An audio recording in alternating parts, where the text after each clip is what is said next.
दोस्तों, आप सभी का आपके अपने YouTube चैनल एग्ज़ाम पैरा पर मैं फार्मासिस्ट रॉबिन सिंह एक बार फिर से आप सभी के लिए लेकर के आया हूँ टॉप 25 क्वेश्चन। फार्मासिस्ट के किसी भी एग्ज़ाम से रिलेटेड क्वेश्चंस हैं, ये बहुत ही अच्छे लेवल के क्वेश्चंस हैं। आज का ये वीडियो बहुत ही शानदार होने वाला है। काफ़ी अच्छे क्वेश्चंस इस वीडियो में लिए गए हैं, तो हम लोग शुरू करेंगे अपना आज का सेशन। देखिए क्या कह रहा है हमारा पहला क्वेश्चन। कह रहा मोस्ट कॉमन फेज 2 रिएक्शन, कह रहा मोस्ट कॉमन फेज 2 रिएक्शन कौन सी होती है? तो आप बताएंगे glucuronide conjugation during the time of metabolism.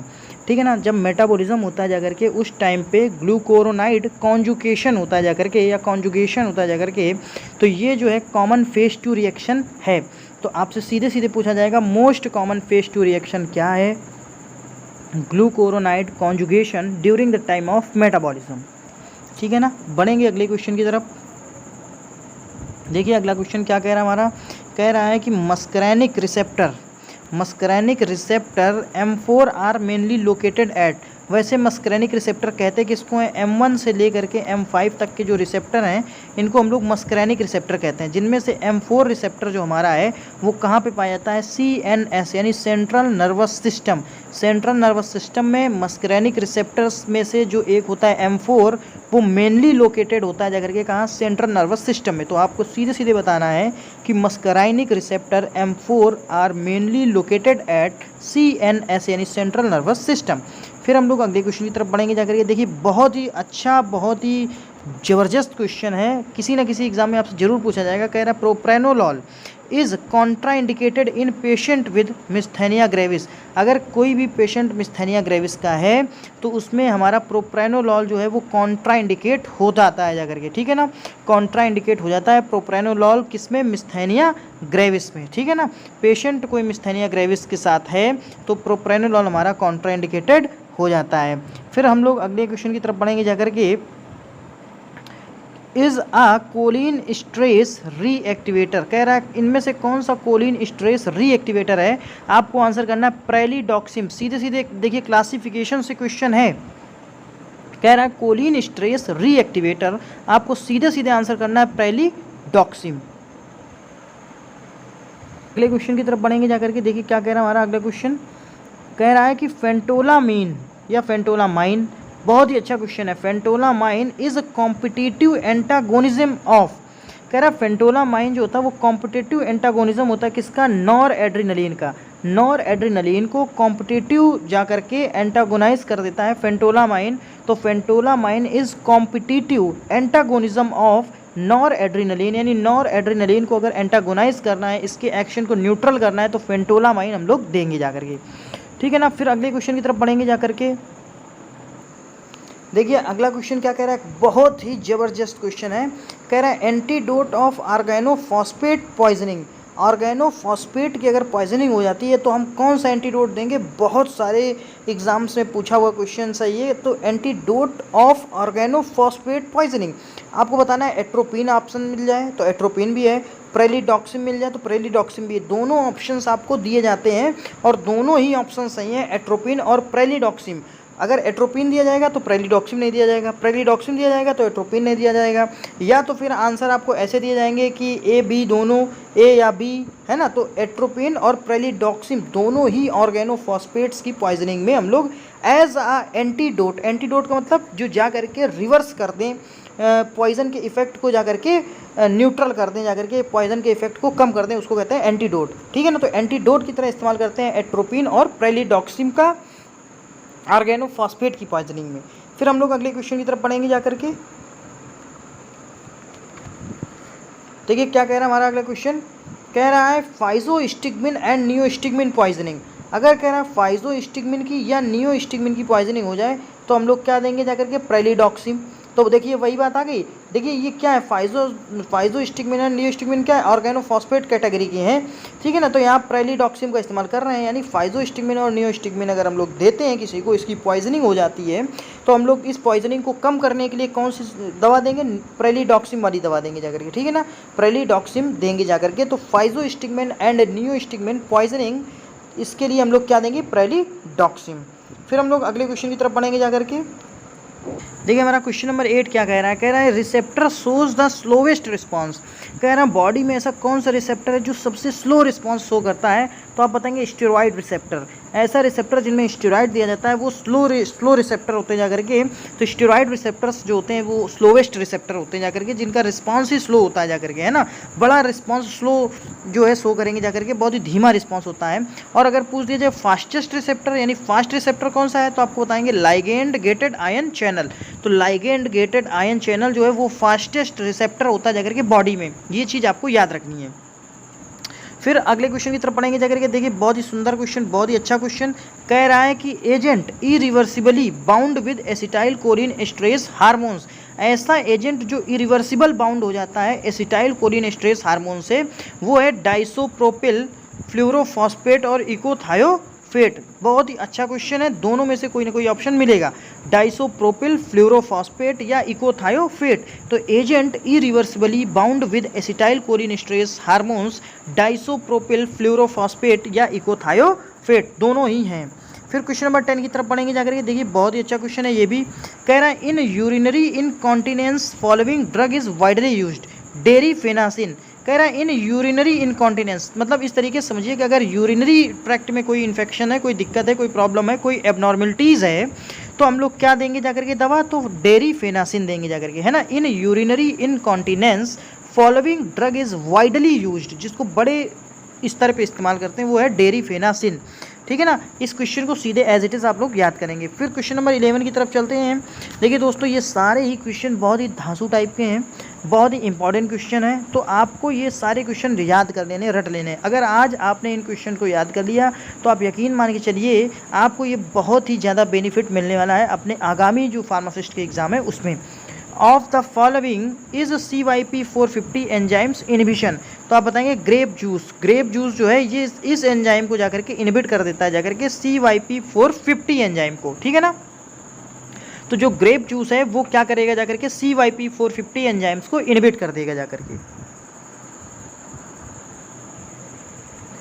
फिर देखिए क्या कह रहा है हमारा अगला क्वेश्चन, बहुत ही बेहतरीन क्वेश्चन, बहुत ही important question. Spironolactone is a prodrug and its metabolite is canrenone. देखिए बहुत बार एग्जाम में पूछा हुआ क्वेश्चन है।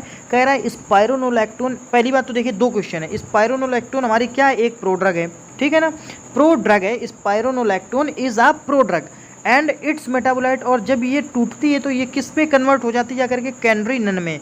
तो यहाँ आपसे पूछा जा रहा है, सबसे पहले तो यही पूछा जाएगा कि स्पाइरोनोलैक्टोन मतलब which one of the example of pro drug, तो उसमें से एक होगा स्पाइरोनोलैक्टोन, तो आपको सीधे सेलेक्ट करना है, प्रो ड्रग का एग्जांपल है स्पाइरोनोलैक्टोन। फिर आपसे पूछेंगे कि spironolactone is a prodrug and its metabolite, यानी अब ये जब टूटेगी जाकर के, जब इसका मेटाबॉलिज्म होगा तो ये किस में कन्वर्ट होगा, तब आप आंसर करेंगे कैनरिनन में, ठीक है ना। बहुत इंपॉर्टेंट क्वेश्चन है, इसको रट लेना है आपको। फिर हम लोग पढ़ेंगे अगले क्वेश्चन की तरफ। Hammer mill works on the principle of, जो हैमर मिल होता है जाकर के, हैमर मिल जो होता है जाकर के, इस तरीके से हैमर लगे होते हैं जाकर के, तो hammer mill works on the principle of, आप बताएंगे इम्पैक्ट, इम्पैक्ट के प्रिंसिपल पे हैमर मिल काम करता है। Hammer mill works on the principle of impact, impact, impact, ठीक है ना।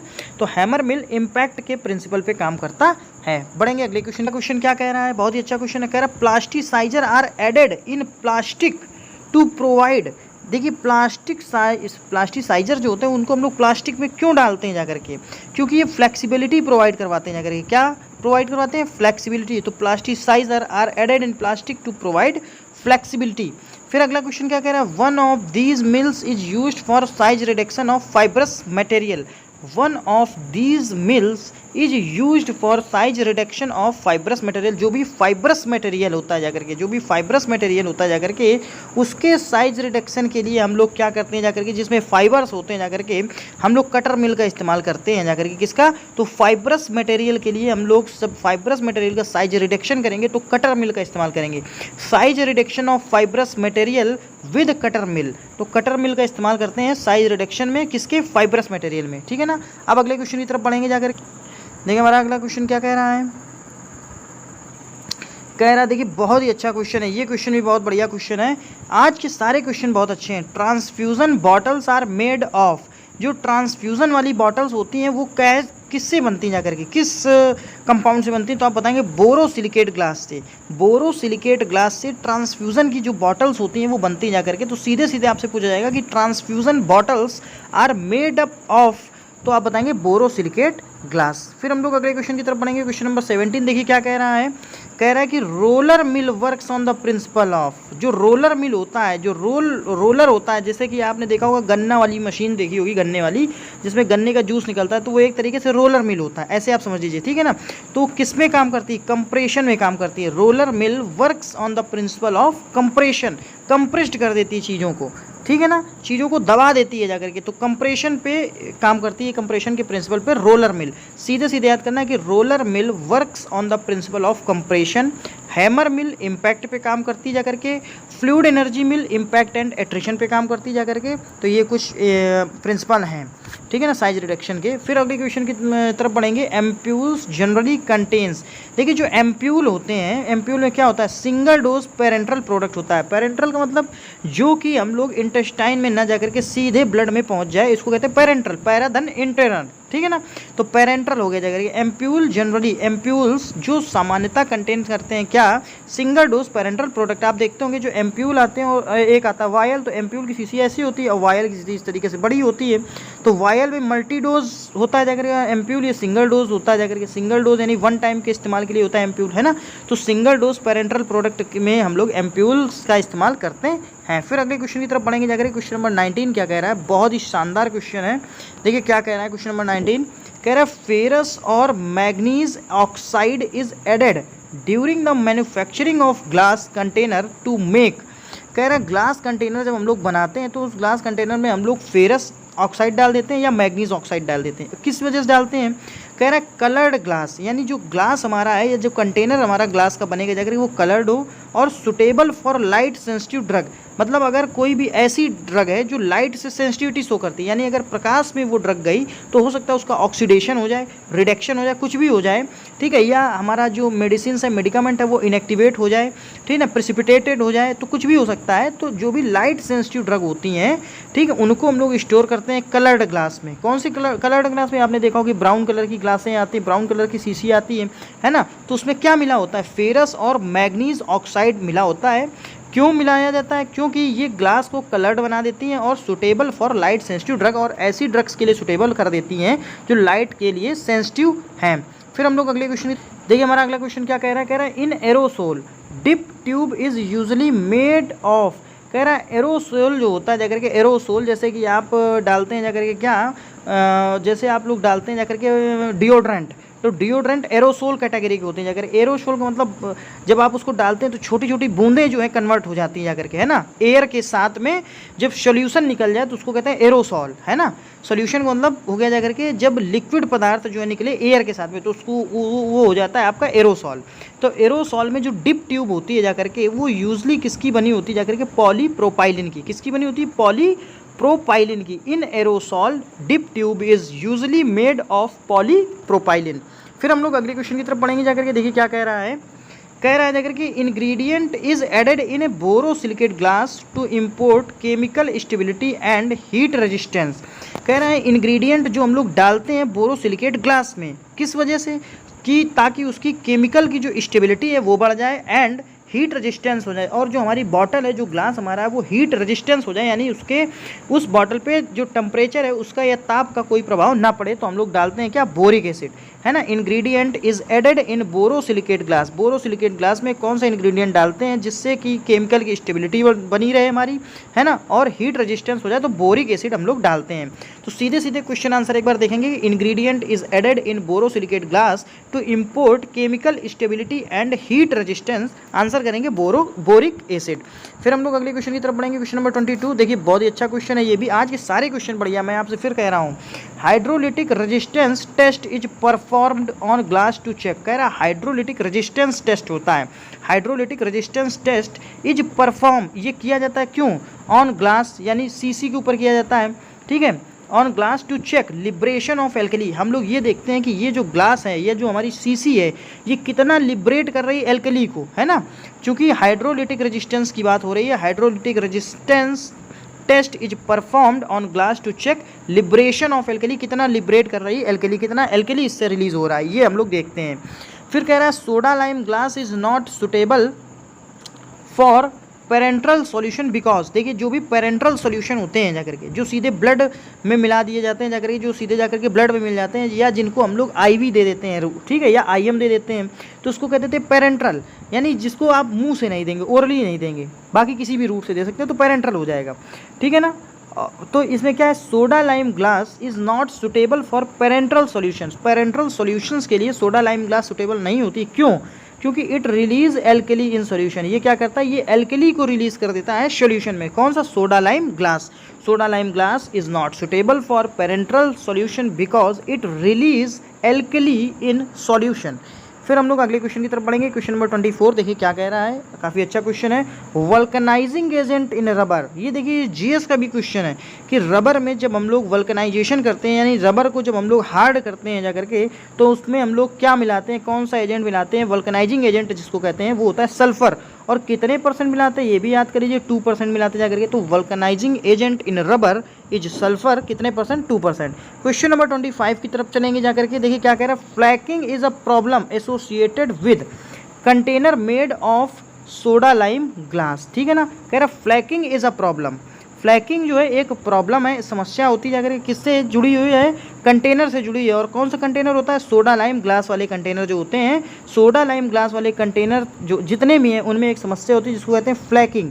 तो आप लोगों को सीधे सीधे याद करना है कि फ्लैकिंग is a problem associated with container made of, फ्लैकिंग जो कि एक समस्या होती जाकर के किस कंटेनर से, किस कंटेनर में होती जाकर के, वो कंटेनर किस चीज़ का बना होता है? आप बताएंगे सोडा लाइम ग्लास वाले जितने भी कंटेनर हैं उनमें फ्लैकिंग की समस्या आ जाती है। तो दोस्तों ये थे हमारे आज के 25 क्वेश्चंस। अगर आपको ये क्वेश्चन अच्छे लगे हो तो प्लीज़ हमारे इस चैनल एग्जाम पैरा को सब्सक्राइब करें, वीडियो को लाइक करें और अपने दोस्तों तक जरूर शेयर करें। हम आपके लिए इसी तरीके से टॉप 25 क्वेश्चंस लाते रहेंगे। दोस्तों प्लीज़ चैनल को आप ज़रूर सब्सक्राइब करें। कोई देखिए उल जलूल चैनल होता है तो आप लोग उसको सब्सक्राइब कर लेते हैं, लेकिन इसको ज़रूर आप सब्सक्राइब करें, ठीक है ना, क्योंकि यहाँ से आप कुछ ना कुछ सीखेंगे। मुझे इतना यकीन है कि अगर आप मेरा वीडियो दो से 3 बार अगर आप ये वीडियो देखते हैं तो आपको चीज़ें तुरंत याद हो जाएंगी। किसी भी एग्ज़ाम को देने से पहले अगर आप ये वीडियो देख करके जाते हैं तो कहीं ना कहीं आपके दिमाग में आंसर और क्वेश्चंस बने रहेंगे, ठीक है ना। तो करना क्या है, आपको सब्सक्राइब करना है, कर दीजिए, ठीक है। Thanks for watching the video, thank you so much.